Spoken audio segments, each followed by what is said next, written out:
عباس جو تھا وہ گاؤں چھوڑ کے لاہور چلا گیا ہمیشہ کے لیے. پروین سے اس کا کوئی رابطہ نہیں تھا. یہ وہ دور نہیں تھا کمیونیکیشن کا جب موبائل شوبائل ہوا کرتے تھے. 30-35 سال پرانی بات ہے. اگر موبائل تھے بھی تو ان کے پاس تو تھا نہیں اس طرح سے سہولتیں. پروین دل پہ پتھر رکھ کے نائب تحصیلدار حنیف کے گھر دلہن بن کے آ گئی. اب نائب تحصیلدار صاحب جو تھے ان میں سارے شرعی عیب تھے اور اس سوسائٹی میں جتنے گناہ موجود ہیں وہ سارے کیا کرتا تھا. اور سب سے بڑا ظلم اس نے یہ کیا کہ چونکہ پروین خوبصورت تھی, جوان تھی, حسین تھی, یہ ادھیڑ عمر تھا, خوش عقل بھی نہیں تھا, تو اس نے سب سے پہلے اس کے کردار پہ شک کرنا شروع کر دیا. اور بدقسمتی یہ ہوئی کہ حنیف نائب تحصیلدار کو کسی نے آ کے بتا دیا کہ پروین اپنے تایا زاد عباس کے ساتھ محبت کیا کرتی تھی. اس دن کے بعد پروین کہتی ہے کہ میری زندگی عذاب بنا دی اس شخص نے. وہ پاگل شخص مارتا تھا, بال نوچتا تھا, مختلف طرح کا تشدد کیا کرتا تھا. اور پروین جو تھی اب وہ یہ شکایت لے کے کہیں جا نہیں سکتی تھی. اس کی وجہ یہ ہے کہ اس کے ابا نے تو اس کو بیاہ دیا تھا, اور ایک بار جب اس پر ظلم ہو رہا تھا تو اتفاق سے اس کی ماں اور باپ آ گئے. وہ قصور پہنچے. انہوں نے جب دیکھا کہ ان کی بیٹی کا یہ حال ہے تو ان کے دل پر بڑا اثر ہوا. انہوں نے اپنی بیٹی سے معافی مانگی, نائب تحصیلدار صاحب کو سمجھایا. نائب تحصیلدار صاحب نے کہا جی خبردار میرے گھر کے معاملے میں دخل اندازی مت کرنا, دفع ہو جائے یہاں سے. اور یہ وہاں سے روتے دھوتے آ گئے. اور بیٹی پہ کئی سال تک ہوتا ظلم دیکھ کر کمار باپ اور ماں اس قدر بیمار ہوئے, اس قدر ملول ہوئے, اس قدر تکلیف کا شکار ہوئے کہ اگلے 5 سال میں دونوں اس جہان فانی سے کوچ کر گئے. پروین اکیلی رہ گئی اور کچھ عرصے کے بعد اس کے تایا کی بھی ڈیتھ ہو گئی. دشمنی مک گئی. ایک کنال دا پلاٹ اپنی تھاں تے پیا رہا. اب پروین کے گھر میں ایک بیٹی تھی اور ایک گھٹیا ترین حرکات کرنے والا شوہر تھا جس کے پاس پیسہ تھا, گاڑیاں تھیں, رشوت کا مال تھا, لیکن پروین کو دینے کے لیے عزت نہیں تھی اس کے پاس. پروین جیسے تیسے اس کے ساتھ گزارا کرتی رہی. روز پٹتی, روز مار کھاتی, روز اس پہ الزام لگاتا, روز اس کو ٹیز کرتا. اور پروین ہمیشہ اللہ سے دعا کرتی کہ یا اللہ اس کا دل بدل دے, یا اللہ مجھے اس ظلم سے نجات دلوا دے. اللہ کرے یہ آڈیو صحیح آ جائے, میں ہوا سے بچ کے اس کو ریکارڈ کرنے کی کوشش کر رہا ہوں. دوستو پروین نے سمجھ لیا تھا کہ اب زندگی ایسی ہی ہے. 10 سال گزر گئے اور پروین 30 سال کی ہو گئی, اس کی بیٹی 9 سال کی ہو گئی, اور تحصیلدار صاحب کا ظلم جبر اپنی جگہ پہ رہا. ایک عذاب زندگی گزار رہی تھی, ایک بے توقیر بے عزت عورت جس کی گاؤں میں بڑی عزت تھی, لوگ اس سے بڑی محبت کرتے تھے. آج وہ صبح شام جوتیاں کھاتی تھی, الزام سہتی تھی, اور اس کو اپنا تقدیر کا لکھا سمجھ کے اللہ سے دعا کرتی تھی کہ یا اللہ میری تقدیر بدل دے. دوستو اتفاق سے تحصیلدار صاحب, اس وقت قصور روڈ بہت چھوٹا تھا, وہ لاہور آ رہے تھے, رات کا وقت تھا, دھند تھی, سرکاری جیپ کی ٹکر ہوئی اور تحصیلدار صاحب جو ہیں وہ اللہ کو پیارے ہو گئے. اور پروین کہتی ہے کہ جب مجھے یہ خبر ملی ہے کہ تحصیلدار کی گاڑی لگ گئی اور وہ مر گیا ہے, تو کہتی مجھے اس قدر خوشی ہوئی ہے. کہتی میں نے جشن منایا کہ یا اللہ تیرا لاکھ لاکھ شکر ہے کہ اس گھٹیا آدمی سے میری جان چھوڑ گئی. اور پروین کہتی ہے کہ میں ایسی نہیں تھی, مجھے ہمیشہ تکلیف ہوتی تھی, کسی پر بھی ظلم ہو, کسی کی تکلیف ہو, میں بھی تکلیف میں مبتلا ہو جاتی تھی, لیکن آج مجھے اپنے شوہر کے مر جانے کی بہت خوشی تھی, میں نے اللہ کا شکر ادا کیا. کہتی اس کے مرنے کے بعد اس کی پہلی بیوی ساری جائیداد, گاڑی شاڑی ہر چیز لے گئی, اور میں اپنی بیٹی کو لے کے اپنے باپ کے گھر میں آگے جو اجڑ چکا تھا, نہ بیبے تھی, نہ ابا تھا, نہ ساتھ والے گھر میں تایا تھا, ایک تائی تھی, اور عباس جو ہے وہ کہیں دبئی چلا گیا تھا. کہتی میں وہاں رہ رہی تھی اور میں نے اس تکلیف کو اپنی قسمت کا لکھا جان کر منون مان لیا تھا. لیکن میں چونکہ جوان تھی, بے آسرا تھی, اور اس عمر میں بڑا احتمال تھا مجھ سے کہ مجھ سے کوئی غلطی نہ سرزد ہو جائے, اس لیے میں دن رات نماز پڑھتی, تہجد پڑھتی, اور اللہ سے دعا کرتی کہ یا اللہ میری مدد فرما, مجھے استقامت دے, میں سیدھے راستے پہ رہوں. کہتی ایک دن گاؤں کے اندر ایک رشتہ والی تھی، وہ آئی اور اس نے اس کو آ کے بتایا کہ جی ایک لڑکا ہے امریکہ میں ہوتا ہے، تمہاری اس سے شادی کرا دیتی ہوں اور تمہارا ہم عمر بھی ہے۔ پروین کہتی میں نے پہلے بڑا سوچا اور وہ جو رشتے والی خالہ تھی ان کے دباؤ میں آ کے الٹیمیٹلی کہتی میں نے ہاں کر دی، کیونکہ میں بھی پاکستان سے جانا چاہتی تھی۔ یہاں پر مجھے بہت تکلیف ہوتی تھی، میرے ساتھ والے گھر میں صرف تائی رہ گئی تھی اور گاؤں کے بہت سارے بوڑھے بھی مر چکے تھے جن کے ساتھ میری سلام دعا تھی۔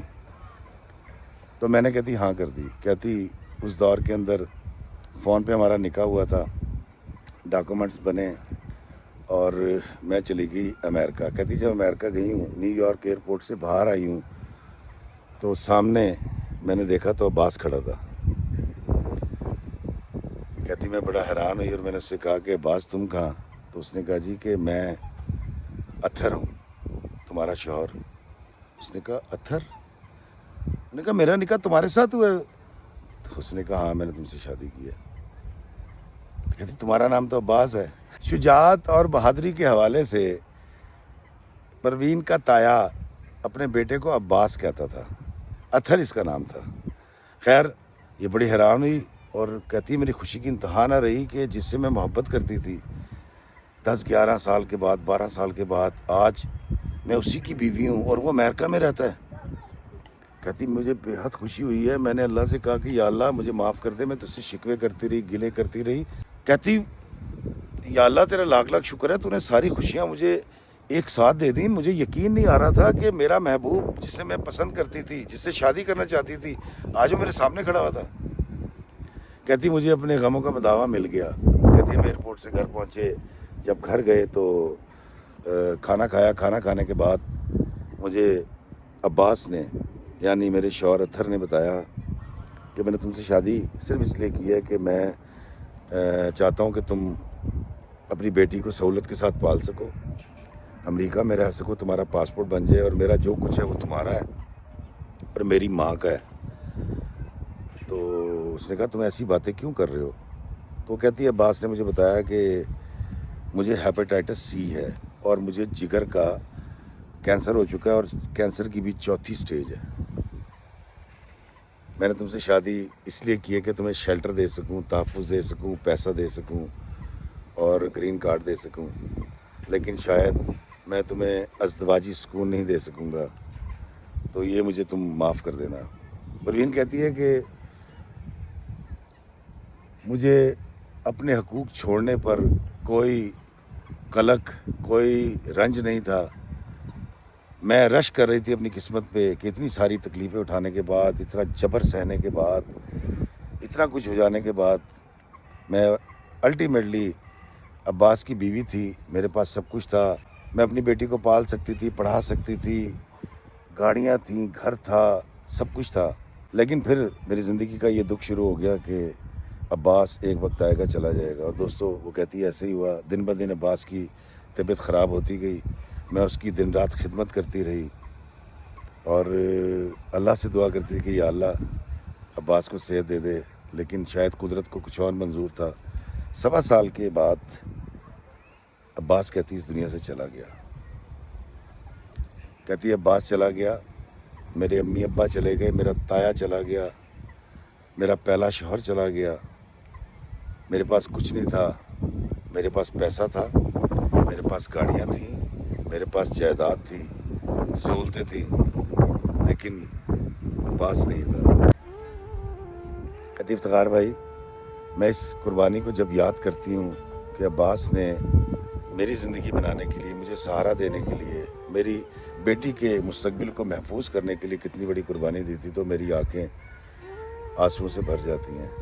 کہتی میں نے شادی نہیں کی اور میں دن رات عباس کے کاروبار کو چلاتی رہی اور میں نے اپنی بیٹی کو پڑھایا۔ کہتی آج میری بیٹی جو ہے وہ کینیڈا میں ہوتی ہے، اس کی میں شادی کر چکی ہوں، وہ انگریزی بولتی ہے، اس کے بچے انگریزی بولتے ہیں اور نانو کرتے ہیں۔ کہتی ان کو نہیں پتا کہ ان کے نانوں کی زندگی میں کیا کیا بھونچال آئے تھے، کیا کیا طوفان آئے تھے۔ کہتی میں اس پر تو بات نہیں کروں گی کہ میرے ساتھ کیا ہوا، لیکن میں یہ ضرور جانتی ہوں کہ اللہ تعالیٰ انسان کے لیے سبب بناتا ہے اور عباس کو اس نے میرے لیے ایک وسیلہ بنا کے بھیجا تھا جو مجھے ساری سہولتیں، عزت، احترام اور توقیر دے گیا۔ کہتی گو کہ اس کے میرے ازدواجی تعلقات نہیں تھے، لیکن مجھے اللہ تعالیٰ نے اس قدر روحانی خوشی عطا فرمائی، میں اس قدر باعزت ہو گئی تھی، وہ میرا احترام کیا کرتا تھا۔ کہتی وہ 1.25 سال کے اندر پروین نے اپنی ساری زندگی جی لی، اور آج میں اس کی قبر پہ جاتی ہوں روزانہ اور 2 گھنٹے بیٹھتی ہوں، قرآن پڑھتی ہوں، اس کے لیے دعا کرتی ہوں اور آ جاتی ہوں۔ کہتی یہ میری روٹین ہے، اور اب تو کہتی کہ بیماریاں بھی کافی ہو چکی ہیں، پتہ نہیں کس دن جو ہے وہ بلاوا آ جائے، لیکن آپ سے یہ کہانی ڈسکس کرنے کا صرف مقصد یہ تھا کہ اللہ تعالیٰ سے جب بھی مانگو تو اچھا مانگو، اپنی اوقات کے مطابق مانگو، اور اگر تاخیر ہو جائے تو صبر کے ساتھ اللہ کی رحمتوں کا اور عنایات کا انتظار کرو، ورنہ اللہ تعالیٰ دے دیتا ہے، اور جب دیتا ہے تو اس سے جڑی ہوئی قباحتیں بھی سامنے آتی ہیں۔ دوستو اشفاق صاحب فرمایا کرتے تھے کہ اللہ سے جب بھی مانگو اپنی اوقات کے مطابق مانگا کرو، کیونکہ جب کچھ بھی مانگو اوقات سے زیادہ مانگو تو اللہ تعالیٰ دے دیتا ہے، اور جب دے دیتا ہے تو اس سے جڑی ہوئی قباحتیں بھی ساتھ آتی ہیں۔ تو یہ وہ قباحتیں تھیں، پروین نے خوشیاں مانگی تھیں، عباس کو مانگا تھا، گاڑیاں مانگی تھی، پیسہ مانگا تھا، اس کو سب کچھ تو مل گیا، لیکن کتنی قباحتیں ساتھ آئیں یہ میں نے آپ کو بیان کر دیا۔ دوستو عباس اس کہانی کے بعد میری نظر میں ہیرو ہے، یقیناً آپ کی نظر میں بھی ہیرو بن گیا ہوگا۔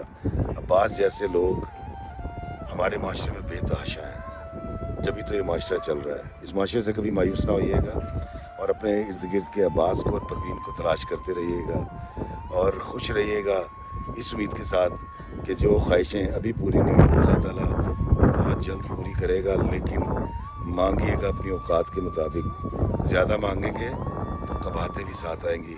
مجھے دیجیے اجازت اس دعا کے ساتھ کہ اللہ ہمیں آسانیاں عطا فرمائے اور آسانیاں تقسیم کرنے کا شرف عطا فرمائے، آمین۔ السلام علیکم ورحمۃ اللہ وبرکاتہ۔